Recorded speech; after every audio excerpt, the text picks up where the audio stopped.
کوڅه.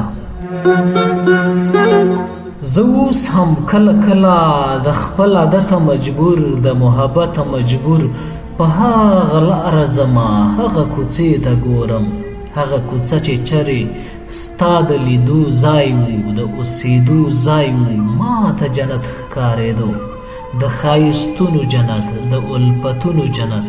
زه اوس هم کله کله د خپل عادته مجبور، په هغه لاره ځمه هغه کوڅې ته ګورم، چرته چې ته اوسېدې ستا ګاونډیانو پکې، بلا کسانو پکې، ټولو به ته پېژندې، ټولو به زه پېژندم.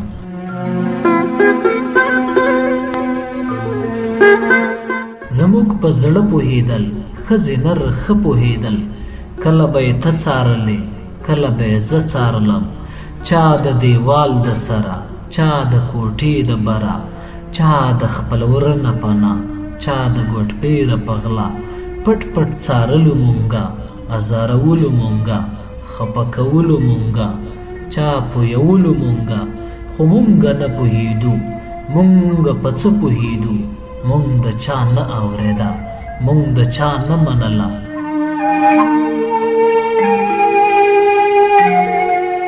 مونږ خو د مینې په نوم، د محبت په خاطر، په هر څه اور لګوو، د هر څه تیر ناستو، زموږ د زړونو په اور، زموږ د مینې په شور. هغه کوڅه ګرمه وه، د ژوند قصه ګرمه وه.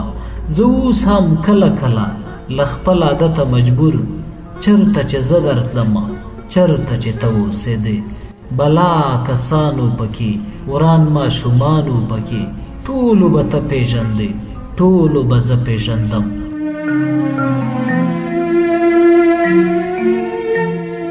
څوک اشنایانو زما، څوک دښمنانو زما، چا به زما په لیدو ما له ګلونه راوړل، د کشمالو ګلونه، ستا د کمڅو ګلونه، چا به زما په لیدو ما ته حالونه ویل، زما و ستا حالونه.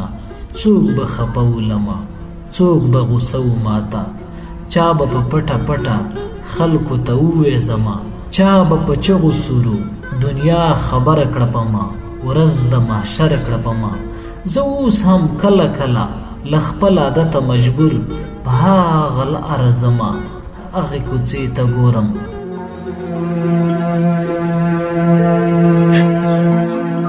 اوس په هغې کوڅه کې خاورې ریګونه نشته، وران دیوالونه نشته، رغښتې کورونه نشته، کاڼي ټوپونه نشته. اوس په هغې کوڅه کې هر خوا پاخه کورونه، د خښتو سره کورونه، هر خوا پاخه پرشونه. خو اوس د هغې کوڅې هغه مزه نشته دی، هغه چرچه نشته دی، هغه بې سره پیغلې، هغه خود سره زلمي، هغه بېغمه واړه، هغه ساده ماشومان، د شور و شره پاتې، د هنګامو وتې دي، د رنګینو وتې دي.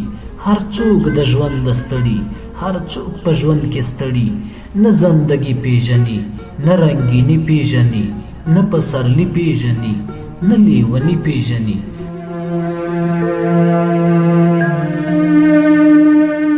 دا په دوی څه شوي دي؟ حالات سنګین صحیح خو داسې سنګین خو نه دي، دومره غمګین خو نه دي چې د سړي له سترګو خوبونه وتښتوي، یادونه وشوکوي، د خپل ماضي یادونه، د مستقبل خوبونه.